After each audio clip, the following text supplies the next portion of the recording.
masagana ang buhay, kaya doon na sila tumira. Kaya lang, lumipas ang panahon, namatay, nabiyuda si Naomi. Alam niyo kung anong biyuda? Oh, wala na ang asawa, namatay na. So, siya na lang, tsaka yung kanyang dalawang anak ang naandun. Sa, anong lugar yun? Moab. Okay, Moab. Yung mga tao sa Moab, hindi sila naniniwala sa Diyos natin.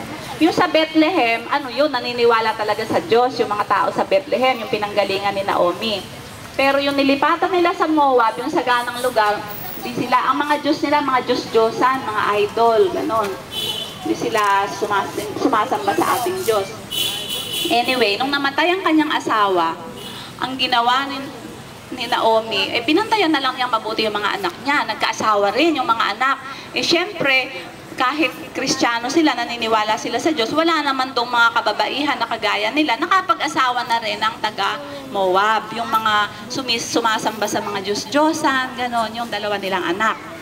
Pero si Naomi, magkakasama sila sa isang bahay. Kaya yung mga manugang niya, yung mga asawa ng kanyang anak na lalaki, kasi dalawang lalaki yung anak niya, yung manugang niya na si Orpa at si Ruth ay naging Kristiyano. Sa Diyos sila nananalangin, no? So, kasi mabait na biyenan itong si Naomi.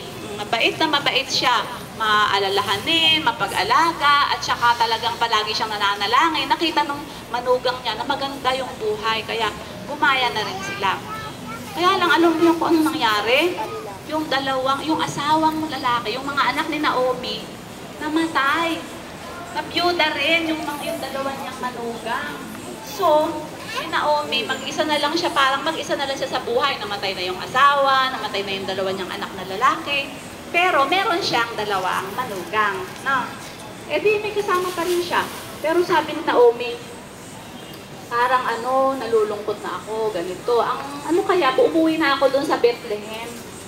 Sabi niya, uuwi na lang ako sa Bethlehem kasi parang gusto ko namang makasama yung mga kamag-anak ko, tumatanda na rin ako, yun. Magpapasya ako, talagang uuwi na ako. Sabi nung dalawang manugang, sasama po kami sa inyo. Impake na, nag-impake. Tapos yun, naglalakbay sila, araw-araw, lakbay. Pero malayo kasi yung Moab sa Bethlehem. Okay, very good, nakikinig. So, nung nakaisang araw na sila ng biyahe, sabi ni Naomi, hindi, balik na lang kayo.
Yun, naglakbay sila.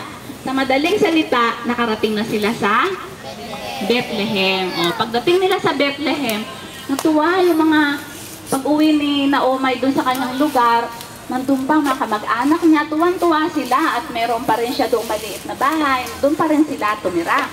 At nabalita sa buong Bethlehem na umuwi na si Naomi. Sabi ni Naomi, sabi niya, huwag na akong tawagin Naomi o Naomi. Kasi ang ibig sabihin ng Naomi, pleasant o maganda.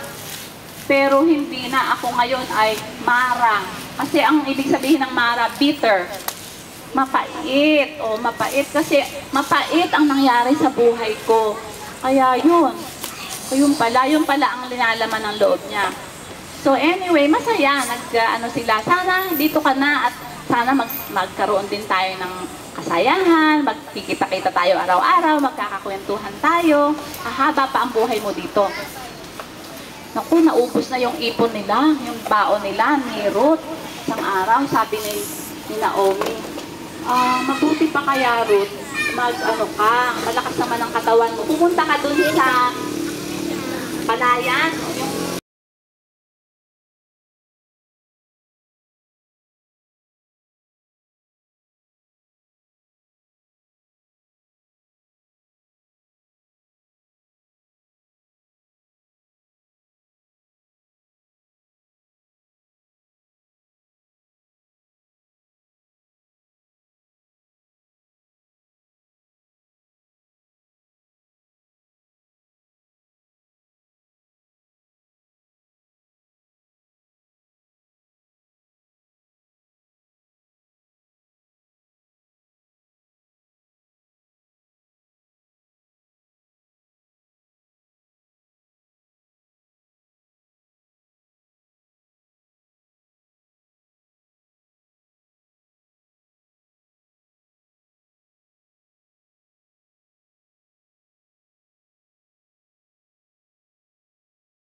ng palay, ng trigo.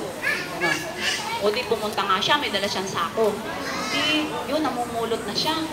Tapos nakita ng mga sa tanim, uy, may bago, hindi natin ito kababayan. Ito yata yung manugang ni Naomi. Sabi, ito yung manugang na galing sa Moab. Very good, taga Moab. Sabi, oy, mabait pala ito. Tinutulungan niya yung Indiana na magkaroon ng pagkain. Tapos maya-maya dumating yung may-ari, si Boaz. Sabi niya, sino yun, yung babae na naandun? Kasi alam nyo ba, maganda. Maganda yung hitsura ni Ruth. Maganda siya. Bata pa rin siya kahit byuda siya. Sabi, sino yun? Yan po yung Mang Boaz. Yan po yung si Ruth. Yan po yung manugang ni Naomi, yung umuwi dito sa amin sa Bethlehem. At siya po ay nangunguhan. Sabi ni Boaz, sige, damihan nyo ba yung nalalaglag? Damihan nyo yung nalalaglag para marami siyang maiuwi sa kanyang nanay. Kasi kamag-anakan po yun, gusto ko silang matulungan. Yun ang ginawa. Hindi nila sinasaid yung mga kanilang hina-harvest. Hindi yun, ang dami.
Yata, si Ruth, wala, Hindi sabi ni Naomi sa kanyang manugang na si Ruth, sabi niya, ganitong gagawin mo.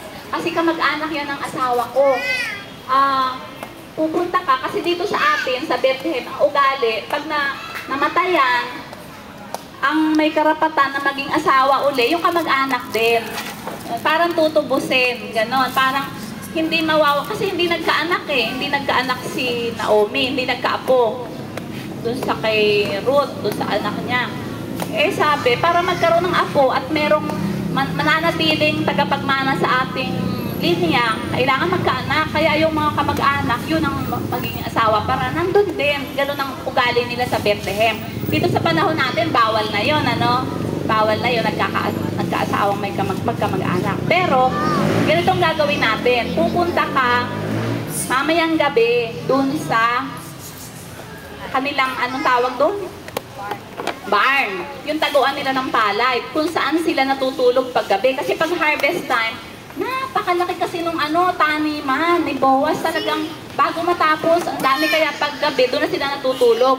Sa anong tawag doon?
Asawa mo.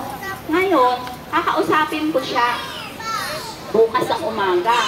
Umuwi ka na at kakausapin ko siya bukas ang umaga. Tatanungin ko kung interesado siya na bumili nung yun pala, pag may yung pag-aari ni Naomi, ipagbibili, kasama na rin yung si Ruth. Ibig sabihin, pag tinanggap mong bibilhin yung pag-aari ni Naomi, dalahan na yun. Ibig sabihin, aalagaan mo na rin buong pamilya ni Naomi kasi byuda na siya. Pag may nabiyuda pala, ganun.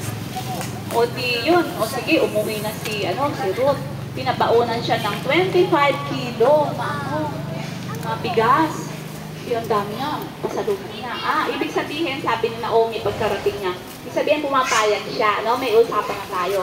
Kaya kinabukasan, nagpunta si Boaz, dun sa kamag-anak, tinanong niya, sabi niya, ay, hindi, ayoko nung may responsibilidad. Ano yan, maraming aasikasuhin pa, ikaw na.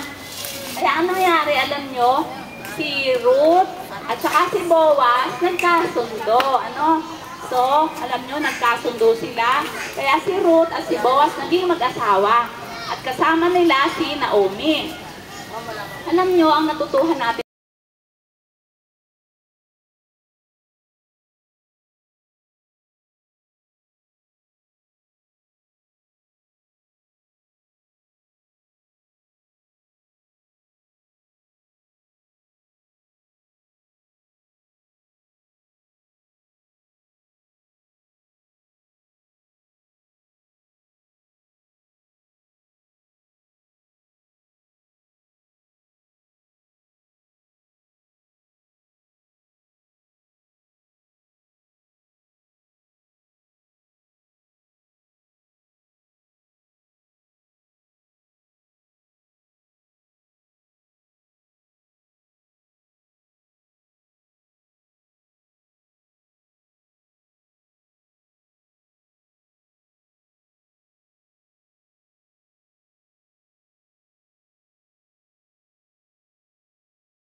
nila na si Obed. Siya ay nagkaroon din ng anak, nagkaroon ng apo, Ang naging anak ni Obed, ang pinangalan naman niya Jesse. Tapos ang naging anak ni Jesse, ang pinangalan naman niya ay David. Siya si King David. Siya si Haring David sa Bible. Oh, ang ganda na nangyari. Naging lola pala ng king, si Ruth. No, ang ganda ng kwento natin, ano? Yung kabaitan ng isang tao ay kumakalat sa paligid niya at pinagpapala siya ng Panginoon. Yun ang ating kwento. Ano?